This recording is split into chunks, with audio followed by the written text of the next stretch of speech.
Meus irmãos, que a graça e a paz de Cristo esteja sobre todos. Abra sua Bíblia comigo, na carta aos Efésios, capítulo 4.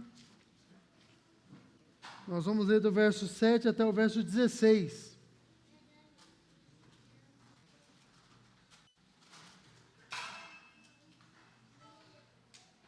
Diz assim a palavra do Senhor: E a graça foi concedida a cada um de nós segundo a proporção do dom de Cristo. Por isso, diz, quando ele subiu às alturas, levou cativo o cativeiro e concedeu dons aos homens. Ora, que quer dizer subiu, senão também havia descido até as regiões inferiores da terra? Aquele que desceu é também o mesmo que subiu acima de todos os céus para encher todas as coisas. E ele mesmo concedeu uns para apóstolos, outros para profetas, outros para evangelistas e outros para pastores e mestres, com vistas ao aperfeiçoamento dos santos, para o desempenho do seu serviço, para a edificação do corpo de Cristo, até que todos cheguem à unidade da fé e do pleno conhecimento do Filho de Deus, à perfeita varonilidade, à medida da estatura da plenitude de Cristo, para que não mais sejamos como meninos, agitados de um lado para o outro e levados ao redor por todo vento de doutrina, pela artimanha dos homens, pela astúcia com que induzem ao erro, mas seguindo a verdade em amor, cresçamos em tudo naquele que é o cabeça, Cristo, de quem todo o corpo, bem ajustado e consolidado, pelo auxílio de toda a junta, segundo a justa cooperação de cada parte, efetua o seu próprio aumento para a edificação de si mesmo, em amor. Até aqui a leitura da palavra do nosso Deus. Irmãos, Paulo, o apóstolo Paulo, ele acabou de falar a respeito da unidade da igreja. Nós vimos isso diversas vezes aqui na carta aos Efésios, porque nós já vimos algumas vezes, nós já estamos aqui estudando a carta aos Efésios há algum tempo, e nós sabemos que apesar de nós encontrarmos a doutrina da salvação, da eleição, da predestinação, de como a Trindade nos salva, o tema principal da carta aos Efésios é igreja, eclesiologia, a união do corpo de Cristo, nós. No capítulo 4, verso 1 ao 6, nós vimos como essa igreja está unida, como eles são unidos. Mas agora do verso 7 ao verso 16, o apóstolo Paulo vai falar da diversidade dentro da igreja. Essa palavra diversidade é uma palavra perigosa hoje em dia, né? Ganhou outros significados. Mas diversidade significa que, embora a igreja seja unida, ela não é uniforme. Nós já vimos isso. A graça de Deus, ela é multiforme. Lembra que nós já vimos isso? Inclusive, a palavra, eu até mencionei para vocês, expliquei para vocês que a palavra ali é multicolorida. A ideia é que ela se revela de diversas maneiras. É como se a luz de Cristo passasse pelo prisma da igreja e ela saísse diversas cores. Ou seja, ela se revela de diversas maneiras. Deus trabalha de modos diferentes na vida de cada pessoa e Ele utiliza pessoas de maneiras diferentes. E aqui o apóstolo Paulo vai gastar um tempo explicando como a diversidade trabalha para a unidade do corpo. E o tema principal dessa parte aqui é crescendo até a estatura de Cristo. É fazer com que as pessoas cresçam. A diversidade está ali para que haja crescimento do corpo, crescimento das pessoas, nosso crescimento, o seu crescimento da igreja. Porque quando cada um de nós crescemos, a igreja cresce. Está aqui nessa parte também. E o apóstolo Paulo começa explicando, começa não, porque ele já está discorrendo, né? Começa aqui no texto que nós vemos. Começa no 7, mas ele já vem falando disso faz tempo. Ele continua, melhor dizendo, falando Aqui, no texto que nós lemos, nós encontramos o apóstolo Paulo explicando para nós que esse crescimento que é dado em direção à estatura de Cristo, a ser como Cristo é um crescimento que é o próprio Deus que produz. Olha só como o texto aparece aqui, ó. E a graça foi concedida a cada um de nós. Veja, isso foi concedido de forma graciosa. A graça aqui, ela também significa a salvação. Mas a ideia que o apóstolo Paulo quer passar é que essa salvação graciosa, ela é mais do que só salvação. Ela também traz dons, ela traz algumas coisas que vão ser ferramentas, usadas como ferramentas por nós, para que haja esse crescimento. Essa graça, esse favor, era concedido a cada um de nós segundo a proporção do dom de Cristo. Ou seja, essas coisas que o apóstolo Paulo vai dizer, essas ferramentas, esses dons que o apóstolo Paulo está dizendo aqui, que é dado aos membros da igreja, ao corpo de Cristo, a cada um de nós, ele é dado de forma gratuita. Você não faz por merecer. Não é porque você é melhor, não é porque você é mais legal, não é porque você é bonzinho, não é porque Deus olhou do céu e falou assim, ô menino competente, ô cabra bom, vou dar para ele. Não é por isso, é dado de forma gratuita, não segundo a capacidade de cada um, mas segundo a proporção do dom de Cristo, segundo a vontade de Cristo, segundo o desejo dele. Os dons não vêm por causa da nossa inteligência, da nossa capacidade natural, eles vêm pela graça de Cristo. Essa é a apresentação do apóstolo Paulo aqui com relação ao que ele vai falar adiante. E aí ele explica, e ele faz isso pregando. Ele pega um texto do Antigo Testamento e ele vai expor esse texto do Antigo Testamento. Ele vai aplicar, melhor dizendo, esse texto do Antigo Testamento. E aí ele vai continuar. Por isso diz, quem diz? A palavra de Deus. Ele está citando o Salmo 68. Por isso diz, quando ele subiu às alturas, levou cativo o cativeiro e concedeu dons aos homens. A imagem que o apóstolo Paulo apresenta para nós aqui, irmãos, é uma imagem magnífica. Quando esse texto foi escrito lá no livro de Salmo, lá no Salmo 68, é apresentado Deus lutando contra os inimigos de Israel. E aí, Deus vence os inimigos de Israel e ele leva esses inimigos prisioneiros. É por isso que levou aqueles que eram, aquele que mantinha aprisionado, que oprimia, os opressores foram levados para o cativeiro. E quando Deus conquista os inimigos, ele pega e dá presentes ao seu povo. E o apóstolo Paulo pega esse texto do Antigo Testamento, lá do livro de Salmos, e ele aplica para nós. Tem muita gente que entende errado esse texto, mas ele não é tão difícil de entender. Quando ele subiu às alturas, levou cativo o cativeiro e concedeu dons aos homens. O que o apóstolo Paulo está querendo dizer aqui, irmãos, é que quando Cristo ressuscitou, ele derrotou os nossos inimigos. Quem eram os nossos inimigos? O pecado, o diabo, a morte. Nenhum desses inimigos aqui eram inimigos de Cristo. A morte nunca preocupou Deus. O inferno nunca preocupou Deus, o diabo nunca preocupou Deus, pecado nunca, Deus não peca.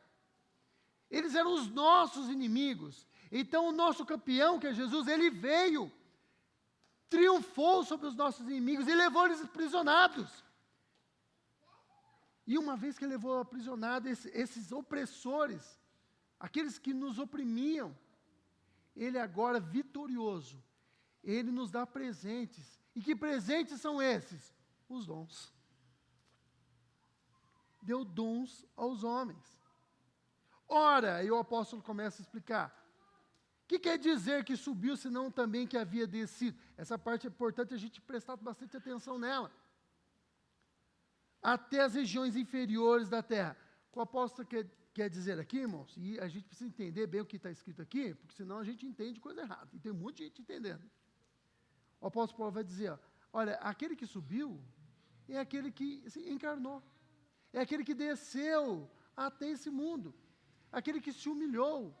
Se você já estudou um pouquinho sobre a humilhação de Cristo, a humilhação do Filho, você vai se lembrar que começa a humilhação dele quando ele ele tira a sua glória, se despe da sua glória, ele vem até esse mundo e faz homem, e ele vai se humilhando até a morte, e morte de cruz, e ele vai até a sepultura, até onde ele vai.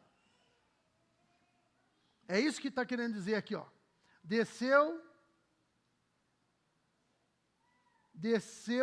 Havia descido até as regiões inferiores, ele desceu até as regiões inferiores, a terra, e depois ele desceu até a tumba. Mas ele ressuscitou, e ao ressuscitar ele derrotou a morte, e expôs o diabo e os seus anjos à vergonha, ao vitupério. Paulo escreve isso lá aos Colossenses, uma carta que é muito parecida com Efésios. Derrotou o pecado, ele que nunca pecou.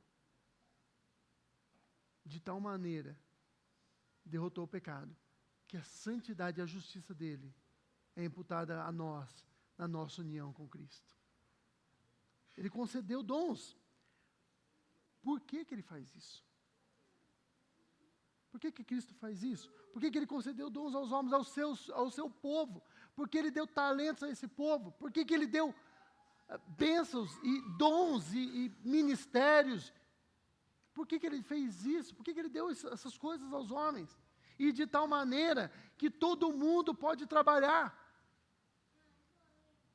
Alguns têm mais, outros têm menos, mas ninguém pode se orgulhar, porque todos são necessários. Nós vamos ver isso lá no finalzinho do texto. Porque todos os órgãos bem ajustados trabalham para o crescimento do corpo. Eu lembro quando eu era jovem, mais jovem, bem jovem, eu tinha por volta de uns 7 anos, ou 8, bem jovem, né? Falei para vocês que era jovem. E eu era de uma outra denominação, e lá a questão do dons era muito importante para nós. E eu lembro uma vez um irmão lá, eu era criança e ele era um adulto, e ele falou assim: irmãos, eu quero pedir oração, nós estávamos numa vigília, porque eu já tenho 7 dos 9 dons. Eu fiquei com inveja dele, miserável, me causou, ainda pecou porque mentiu, e fez eu pecar porque eu fiquei com inveja do cara. Mas não existe isso, todos nós somos indispensáveis. Por que ele dá dons aos homens, irmãos? O texto continua. Ele mesmo concedeu uns para apóstolos, outros para profetas, outros para evangelistas, e outros para pastores mestres, com vistas ao aperfeiçoamento dos santos. Ele concedeu esses dons, e cada um é diferente, e todo mundo, como eu já disse, já pode trabalhar e deve trabalhar. Mas ele não concedeu apenas dons, irmãos, ele concedeu pessoas. Ele deu pessoas que ele mesmo capacitou, que ele mesmo formou, que ele mesmo criou, para que exercesse trabalhos para o crescimento da igreja. Olha, ele diz aqui, ó, versículo 11, e ele mesmo, ele quem? Deus, Jesus, né, no caso, porque ele que deu dons aos homens. Ele mesmo concedeu uns para apóstolos, e aqui ele dá uma lista pequena, em outros textos bíblicos ele dá uma lista maior. Uns para apóstolos, outros para profetas, dons trabalhos ou funções que não existem mais, que já existiram e foram extremamente importantes na época que existiram. Profetas, eles são importantíssimos no Antigo Testamento, e no Novo Testamento a gente encontra alguns profetas, porque eles são a transição. Nós estamos encontrando ali no Novo Testamento a transição entre a Antiga e a Nova Aliança. Apóstolos, que eram os representantes agora na Nova Aliança. Dons que passaram. Mas ele vai falar de mais 2 ministérios que abrangem o trabalho daqueles 2 que já passaram, apóstolos e profetas, que são os evangelistas e os pastores mestres. Não é pastores e mestres, é o pastor que é mestre. Se você ler outros textos da Bíblia, você nunca vai ver o trabalho do mestre desassociado do trabalho pastoral, porque o ensinar faz parte do ministério da palavra. E evangelistas e pastores mestres anunciam a palavra, eles pregam, eles fazem a função do profeta, que era pregar o arrependimento, e dos apóstolos, que era confirmar, ensinar doutrina, pregar o arrependimento, consolidar a igreja. Pastores e mestres não temos mais. Alguém já disse, né? E a gente de vez em quando repete. Apóstolo bom é um apóstolo morto. Apóstolo bom é um apóstolo morto. Mas por que ele deu esses dons e esses ministérios, essas pessoas à igreja? Com vistas ao aperfeiçoamento dos santos, para o desempenho do seu serviço, para a edificação do corpo de Cristo. Todos nós podemos e devemos trabalhar evangelizando, fazendo visitas, demonstrando compaixão, misericórdia, orando. Todo mundo deve orar, mas tem gente que tem o dom de orar, ele ora diferente. Todo mundo deve pregar, mas tem gente que tem facilidade. Você fala, olha, o dia está bom, né? Bom dia. O evangelista vira e fala, mas Jesus, ele criou esse dia aí. Você já conhece Jesus? Eu estava comentando com os jovens ontem. Eu lembro que um evangelista que nós fizemos numa ação social, foi quando eu comecei a conversar até com o Fernando Noronha. Eu falei para ele assim, eu ouvi uma história de um pastor que ele foi pegar o avião, e aí o avião estava começando a decolar, ele virou para o rapaz e começou a falar da morte, e da vida após a morte, o que o cara esperava para a morte, e o homem ali não estava muito interessado na conversa, e aí o pastor achou aquele protetor de olho lá, e virou para o canto e dormiu. E aí, no meio da viagem, deu uma turbulência, o rapaz cutucou e falou, pastor, fala de novo desse negócio aí para mim. Tem gente de facilidade. Deus deu esses dons e essas pessoas para a igreja, porque a intenção de Deus, ou a intenção do Filho de Deus, era que nós fôssemos fortificados, que nós amadurecêssemos, que nós crescêssemos, que nós chegássemos, irmãos, a nada mais, nada menos, olha o versículo 13, até que todos cheguemos à unidade da fé e do pleno conhecimento, imagina, pleno, irmãos, a palavra aí grega é pleurel, da onde vem a nossa palavra pleuroma, é o máximo, é o pleno, é tudo, não sobra mais nada. A plenitude do conhecimento, imagina você conhecer Jesus plenamente. Olha que coisa maravilhosa. Não vão conseguir não se iluda. Mas a busca é para toda a vida. Até que chegamos ao pleno conhecimento do Filho de Deus, a nos tornarmos homens perfeitos. Essa palavra difícil de pronunciar, né? Perfeita varonilidade. Varonilidade é homem, é ser homem perfeito, mulher perfeita, como Cristo era perfeito. À medida da estatura, da plenitude de Cristo. O apóstolo Paulo falou, olha, quando Cristo ressuscitou, de forma gratuita, Ele derrotou os nossos inimigos e de forma gratuita, Ele concedeu pessoas e concedeu dons à igreja, para que mutuamente trabalhemos do nosso jeitinho. Por isso é diverso, por isso que eu falei de diversidade. Por isso que o texto fala, ele não usa essa expressão, mas ele fala de diversidade. Cada um ao do nosso modo, cada um do nosso jeitinho, você do seu jeito. Não aqueles defeitos. Os defeitos você pode deixar de lado. Às vezes o defeito também ajuda, né? Porque aí você tem que aturar e você melhora, porque você tem que aguentar o difícil. Mas indo sendo moldado e lapidado, até que nos tornemos maduros. E nos tornemos igual a Jesus. Nos tornemos igual ao Salvador, o Senhor da nossa vida.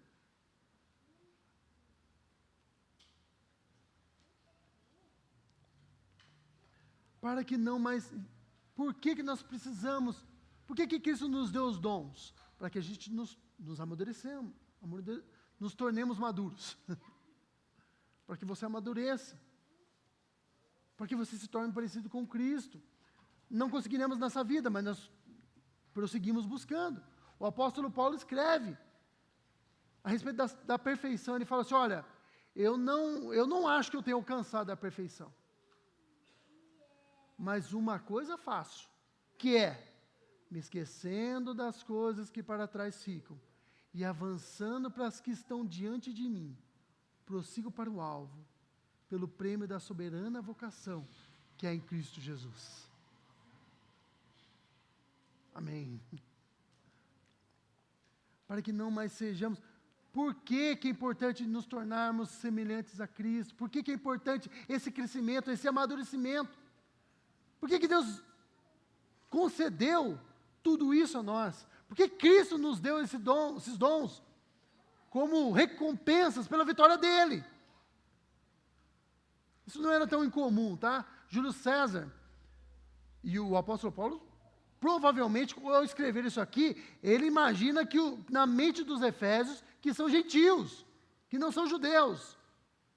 Na mente dele vai vir essa história.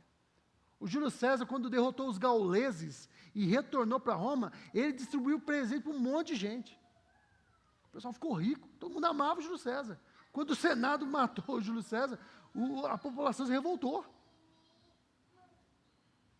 Essa ideia de dar presentes ao povo quando um rei conseguia uma grande vitória, era comum, estava na mente deles. E ao nos levar uns aos outros a nos aperfeiçoar, a tornar a igreja mais parecida com Cristo, que é o cabeça, nós não seríamos mais levados como meninos. Olha, a linguagem toda é muito forte. Como meninos, agitados por vento. Imagina um vendaval levando crianças. É essa ideia que o apóstolo Paulo quer colocar na cabeça. Irmãos, aquele povo era gentil. E os gentios, eles, muito provavelmente, eles eram alvo fácil. A gente vê isso, os Gálatas. Lembra quando o apóstolo Paulo escreve aos Gálatas? Quem vos fascinou, Gálatas? Porque vocês abandonassem o evangelho, fossem atrás de outro evangelho que não é outro, que não é evangelho nenhum. Ele sabia que viriam lobos devoradores, ele vai dizer isso depois, para os presbíteros de Éfeso. Vão vir lobos devoradores, e vão querer comer o rebanho. E ele fala para os presbíteros, protege o rebanho, defenda o rebanho. Os gentios seriam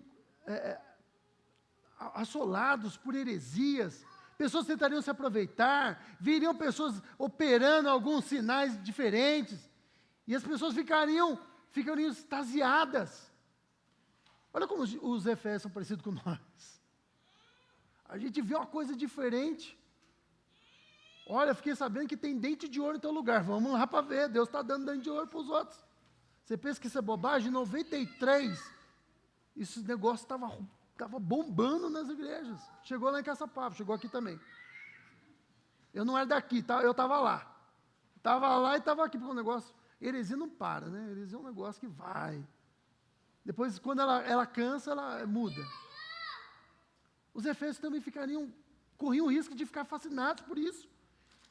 Por isso o apóstolo Paulo fala, olha, vocês precisam crescer, vocês precisam amadurecer, vocês precisam alcançar a estatura de Cristo, ter conhecimento, conhecer. Olha, fala de pleno conhecimento do Filho de Deus. Irmãos, conhecer Cristo. O próprio Senhor Jesus diz, está registrado lá em João capítulo 17. Conhecer Cristo, irmãos, é a vida eterna. Jesus fala, e a vida eterna é esta, que te conheçam a ti. Jesus está orando.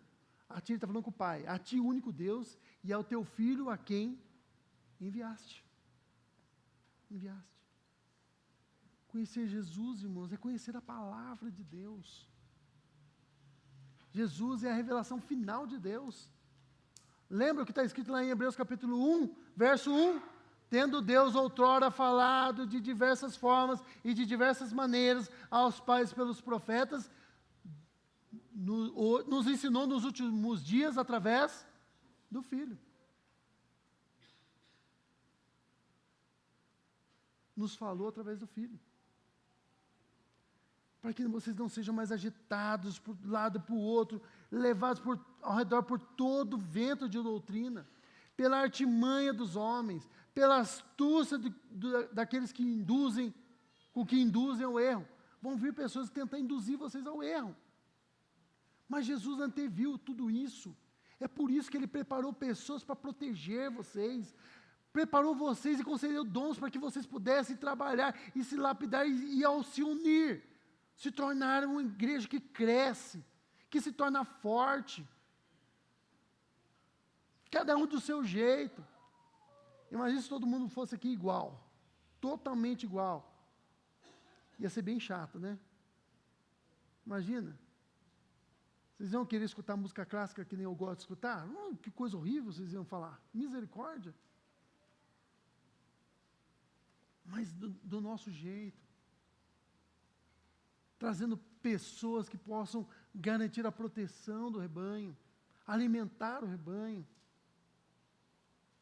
dando dons de pregação, de ensino, de misericórdia, de diaconia, de serviço. Estava falando isso com os jovens domingo passado, sobre diaconia, sobre trabalho, sobre serviço. E falei para eles ainda logo de cara, a minha intenção com essa aula é que vocês se tornem tudo diácono. As mulheres não. Falei isso para eles. Vocês lembram disso, né? Os jovens? Vocês estavam lá, vocês lembram? As mulheres não, mas tem muita diaconia para vocês. Tem muito trabalho para vocês. Falei para as mulheres também. Para que não sejamos mais como meninos, agitados de um lado para o outro, levados ao redor por todo o vento de doutrina. Está cheio de vento de doutrina por aí, irmãos. Cada dia as pessoas inventam mais coisas. Eu já disse em tom de brincadeira, mas a brincadeira, ela, no fundo, tem um fundinho de verdade. Quando a Bíblia não fala uma coisa, o que a gente faz? A gente vai ficar quieto, mas o que a gente faz? A gente inventa. E está cheio de gente inventando coisa aí. Eu não procuro não inventar nada. Mas está cheio de gente inventando por aí, cheio de vento de doutrina, agitando e levando as crianças de um lado para o outro, meninos na fé. É por isso que precisamos ser maduros. Pela artimanha dos homens, pela astúcia com os que induzem o erro. Mas, vocês não podem ser assim, né? Mas seguindo a verdade em amor, cresçamos em tudo naquele que é cabeça, Cristo. Note o amor aqui, irmãos. Amor é o vínculo perfeito. Lá em Colossenses, o apóstolo Paulo fala isso, o amor é o vínculo da perfeição, é o vínculo perfeito, é aquilo que nos une, é a argamassa que nos une. Paulo usou já uma analogia, falando da igreja, que são como pedras de um edifício. E o que une essas pedras desse edifício? O amor. O amor de Cristo que nos amou, que nos trouxe para junto dele. Já parou para pensar? Você já imaginou que o Deus de toda a terra, o Deus do universo, desse universo imenso, que é o universo, né? Por isso que é o universo. Ele amou você. Ele amou a mim, que não merecia amor nenhum, que não era digno. E Ele nos amou e Ele produziu amor em nós, para que nós nos amemos. É aquilo que nos une, é o vínculo perfeito.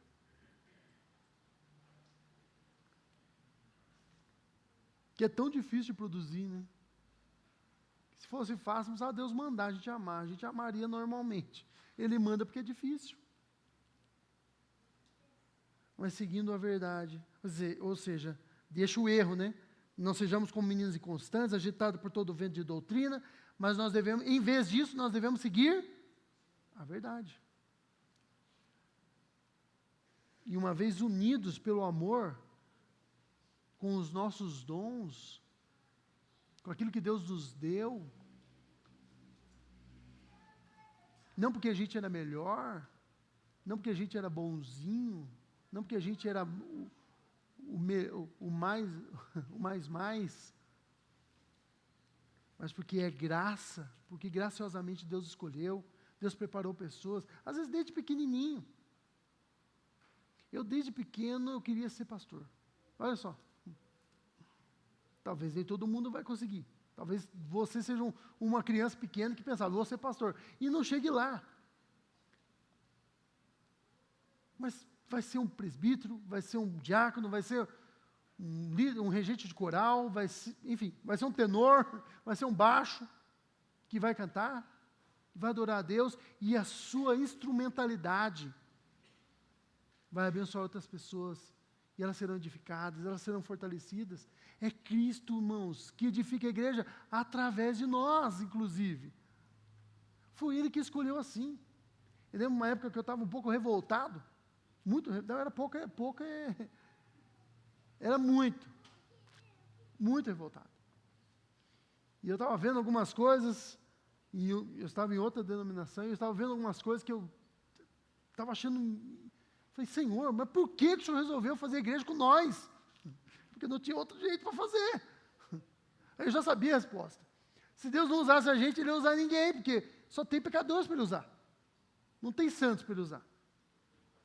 Quando os fariseus falavam, por que o seu mestre come com pecadores? Se Jesus não fosse comer com pecadores, irmão, Ele ia comer sozinho a vida inteira. Não tinha mais ninguém. Mas nós, a quem Cristo escolheu antes da fundação do mundo, a qual Ele deu dons para que a igreja possa crescer. Deus, quando nos cria, irmãos, quando criou o homem, Adão e Eva, Ele não fez o Adão nascer sabendo tudo. Ele fez o homem aprender as coisas. Uma das primeiras coisas que Deus fez Adão aprender foi que ele estava sozinho. Que ele não tinha uma mulher.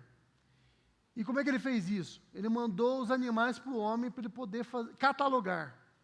E na hora que ele estava catalogando, depois que ele dá nome a todos os animais, que ele catalogou tudo, aí o texto diz assim, ó, mas não havia uma mulher, não havia uma parceira para Adão. Por que o texto diz isso? Porque foi na hora que ele estava catalogando os animais, que ele viu o cachorro e a cachorra, que ele viu o gato e a gata, o coelho e a coelha, que ele percebeu, acho que estou faltando alguma coisa aqui. Cadê o Adão, mulher? O humano, mulher? E aí o texto diz, e Deus fez cair um pesado sono sobre Adão, e tirou uma das suas costelas, e da costela de Adão ele fez uma mulher, e entregou para a mulher. E quando Adão viu a mulher, ele falou, uau! Agora és osso dos meus ossos, carne da minha carne. Será chamada varô por quanto do varão foi tomado. Mas seguindo a verdade em amor, cresçamos em tudo naquele que é a cabeça, Cristo. De quem? De quem todo o corpo, bem ajustado e consolidado, pelo auxílio de toda a junta, segundo a justa cooperação de cada parte. Está vendo? Todo mundo precisa cooperar. Todo mundo precisa cooperar. Não quer dizer que assim, eu não quero, não. Não, você precisa, por favor. Coopera assim, não é isso, não. O texto aqui quer dizer, todos cooperam. Porque nós somos induzidos, irmãos, pelo Espírito Santo, não tem como não ser o que nós somos. É na nossa nova natureza. Da mesma forma que a nossa antiga natureza era uma natureza que amava o pecado, e até hoje nós estamos com dificuldade com ela. A nova natureza nos impele a servir, a honrar, a trabalhar, a exercer aquilo que Deus colocou em nós. E quando tudo isso trabalha em harmonia, a cabeça efetua o próprio aumento para a edificação de si, do corpo. Cristo não precisa ser edificado. Quem precisa ser edificado é a igreja. Somos nós. Ele efetua, Ele é a cabeça, efetua o nosso crescimento. Para edificação nossa, em amor. Em amor. O amor de novo aí. O vínculo perfeito. Ninguém, irmãos, pode dizer, eu sou ouro e não preciso do braço. Ou eu sou braço, não preciso do pé. Ou eu sou coração, não preciso do fígado. Ninguém pode dizer isso. Todos os órgãos, cada célula do corpo, cada um de nós, somos úteis. E quando trabalhamos corretamente, quando cumprimos a nossa função, nós ajudamos no crescimento do corpo. Todos somos beneficiados e Cristo é honrado. O nome dele é glorificado. A igreja cresce. A igreja é forte. A igreja é sadia. O corpo é sadio. E nós honramos a Cristo, porque tudo é por causa dele. Ele é o vitorioso. Ele é o nosso campeão. Ele que, estando no céu, desceu até a terra, se humilhou e foi até a morte, morte de cruz. E aí o apóstolo Paulo escreve lá em Filipenses, pelo que Deus o exaltou sobremaneira, e lhe deu o nome que está acima de todo nome, para que ao nome de Jesus se dobre todo o joelho no céu, na terra e debaixo da terra, e toda língua confesse que Jesus Cristo é o Senhor, para a glória de Deus Pai. Nós que somos o corpo, nós que fomos criados e municiados, armados com esses dons. Os dons que você tem. Os dons que Deus ainda vai dar. Trabalhando para a glória daquele que enche todas as coisas, como diz o texto aqui. Que é o Senhor dos céus e da terra. Que é o Senhor da nossa vida. Aquele que nos amou e nos chama a amá-lo. A vida cristã é interessante, irmãos. Ela nos leva a amar alguém além de nós mesmos. Nós aprendemos isso quando nós casamos. Ainda assim, a gente continua egoísta, amando mais a gente. Aí vem os filhos. A gente começa a amar mais eles do que, às vezes, a gente. E aí nós lembramos que existe alguém que merece ser mais amado do que os nossos filhos, do que a nossa esposa, do que o nosso marido. Eu não tenho marido, mas algumas irmãs aí têm. Nem quero. Do que os nossos pais. Esse alguém é Cristo. Eu lembro quando eu era criança. E aí, com essa última ilustração, eu termino. Eu lembro quando eu era criança e minha mãe falava assim, quem que você ama, Diogo? Eu falava, eu amo você. Não, quem que você ama mais? Eu amo você. Ela falava assim, não, você ama mais Jesus. Eu, tá bom. E você? Ela falou, não, depois de Jesus. E meu pai? Depois de Jesus, igual a mim. Aí eu... Jesus, irmãos, desde pequenininho, minha mãe me ensinando, Jesus é o amor da nossa vida. E esse amor da nossa vida fez de você quem você é, fez de nós quem somos, para que possamos ajudar um ao outro, para que possamos fortalecer um ao outro e cresçamos juntos. Não é só aquele que tem mais dons, que tem os 7 lá do meu amigo lá que me criou inveja. Não é só aquele que tem 7, mas para aquele que tem 1. Para que aquele que tem 7 aperfeiçoe. Eu acho que não tinha nada, não. Faltava humildade, né? Pelo menos. Mas que ele alcance os outros que ele queria. E para aquele que tem 1, se desenvolva, nem que seja esse 1. Mas para a glória de Deus. Feche seus olhos, eu vou orar concluindo esse